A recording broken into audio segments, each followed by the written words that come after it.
Une question de CG. On parle de nouvelles normes d'isolation.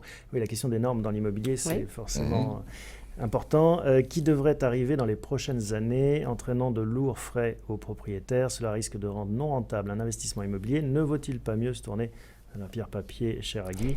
Là encore, le marché n'arrive-t-il pas à saturation? Bon, au-delà de la pierre papier, on a déjà parlé, mais sur les normes, comment est-ce qu'on prend ça en compte? Pour l'instant, la réglementation qui s'applique, c'est la réglementation thermique 2012. Elle est déjà en discussion. On a évoqué une ERT 2018, ou en tout cas, il y en aura une en 2020, ça c'est à peu près sûr. Je pense que ce que votre auditeur évoque, c'est à un moment, il était prévu dans la loi de transition énergétique de Ségolène Royal, pour 2000, je ne sais plus combien, 25 ou 30, pour tous les logements qui seraient étiquetés, c'est-à-dire pour toutes les passoires énergétiques, il faudrait faire des travaux avant de pouvoir vendre. Ceci a été supprimé par le Conseil constitutionnel, donc pour l'instant on n'est pas dans ces obligations. Maintenant, c'est une question... Alors, ça peut en est, mais de toute façon, c'est une question de valorisation de son patrimoine.